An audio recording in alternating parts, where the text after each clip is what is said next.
जय माता की। माँ की कृपा मेरे भक्तों पर बनी रहे, माँ की भक्ति में लीन रहे। आज मैं एक बहुत विषय लेकर के बैठी हूँ आपके सामने कि मेरी माताएं कहती कि माँ हम किसकी पूजा करें और जिससे हमें शक्ति प्राप्त हो, आराधना हो, शांति हो और हमें जीवन में एक अच्छा सा सुकून महसूस होए। मेरी हर माताओं से यही प्रार्थना है कि जब माँ है तो सबसे पहले माँ भगवती की आराधना जरूर करें। और माँ भगवती की आराधना कैसे करें, क्या करें, जिससे हमारी जीवन में अनेक प्रकार के जो संकट है वो समाप्त हो जाए। आज हम एक बहुत सुंदर उपाय भी लेकर के आए हैं कि आपके जीवन में आपके शत्रु बहुत ज़्यादा बढ़ गए। शत्रुओं ने आपका जीवन घेर लिया है, चाहे वो घर का शत्रु है, चाहे वो बाहर का शत्रु है, चाहे आपस में कहते हैं शत्रुता, तो आज एक एक पग पर शत्रुता आपको प्राप्त हो जाएगी। आप घर से बाहर जा रहे तो भी आपके शत्रु बन रहे, आप कहीं नौकरी करते तो भी आपके शत्रु बन रहे, आप घर में है तो आपस में द्वेष भावना हो जाती है तो भी आपके शत्रु है। यानी कि आप अच्छा कर रहे हैं तो भी आपके शत्रु है, आप बुरा कर रहे हैं तो भी आपके शत्रु है, आप किसी को अच्छा बोलते हैं तो भी आपके शत्रु है और बुरा बोलते हैं तो भी आपके शत्रु है। क्यों बोलते हैं? अच्छा बोलेंगे तो उसको जलन, आपको द्वेष भावना उसके अंदर उत्पन्न होगी, क्योंकि आजकल कोई किसी को देख के तो खुश नहीं होता है। तो आज हम इतना बड़ा एक चमत्कारी साधना आपको घर बैठ के कराते हैं। मेरी माओ बहनों, जगह जगह घूमने की जरूरत नहीं है, सब कुछ तो आपके घर में ही है, लेकिन बस आपको एक रास्ता दिखाने वाला संत, गुरु, महात्मा चाहिए। देखिए, गुरु बिना तो ज्ञान है ही नहीं, गुरु बिना ना मुक्ति है, गुरु बिना ना ज्ञान है, गुरु के बिना ना कल्याण है, ना इस सृष्टि में है, ना ही आपका इस संसार में है, ना ही आपका मरने के बाद है। तो गुरु का होना जीवन में सबसे पहले बहुत बहुत जरूरी होती है। तो आज हम एक ऐसी साधना भक्ति लेकर के आए हैं कि माता रानी, आप 40 दिन अगर इस पूजा को, इस पाठ को, इस साधना को करते हैं तो आप स्वयं महसूस करेंगी कि आपके जीवन में एक भी कष्ट, एक भी दुख दर्द नहीं बचेगा।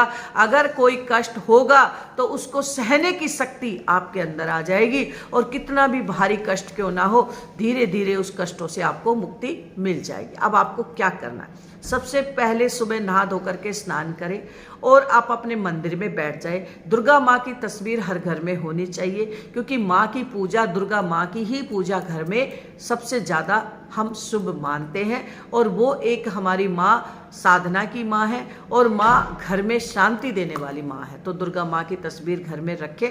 और सबसे पहले कहते हैं कि चाहे आप शिव मंदिर में जाएं, चाहे दुर्गा मंदिर में जाएं, चाहे लक्ष्मी मंदिर में जाएं, आप किसी भी मंदिर में जाते हैं, किसी भी देवी देवताओं के मंदिर में अगर आप जाते हैं तो सबसे पहले पूजा किसकी करनी चाहिए? हम सब और आप जानते हैं कि हमें गणपति की पूजा करनी चाहिए, लेकिन मैं आज एक बात बताना चाहती हूँ कि हमें सबसे पहले उस देवता के गण की पूजा करनी चाहिए। जैसे मान लो गणपति का मंदिर है तो उसका वाहन कौन है? गण कौन है? चूहा। तो सबसे पहले किसकी पूजा करेंगे? आप चूहे की पूजा करेंगे, फिर गणपति की पूजा करेंगे, आपकी पूजा 10 गुना बढ़ जाएगी। और तो जैसे मान लो दुर्गा माँ का मंदिर है और माँ के मंदिर में आप जा रहे, सबसे पहले आप शेर की पूजा कीजिए और फिर आप माँ की पूजा कीजिए, उससे गण वाहन की पूजा कीजिए। आप शिव मंदिर में जा रहे हैं, सबसे पहले नंदी की पूजा कीजिए और फिर आप गणपति की और शिव भोले बाबा की पूजा कीजिए। क्योंकि अगर गण वाहन की पूजा हो गई तो आप ही देखना कि ये क्या हो गया हमारे जीवन में, मतलब जो पूजा करते हैं ना उसका आपको 100% रिजल्ट मिलना शुरू हो जाएगा और तुरंत फायदा होगा आपको। तो सबसे पहले हर देवी देवता के गण वाहन की पूजा करनी चाहिए। फिर हम आ जाते हैं अब उपाय के ऊपर।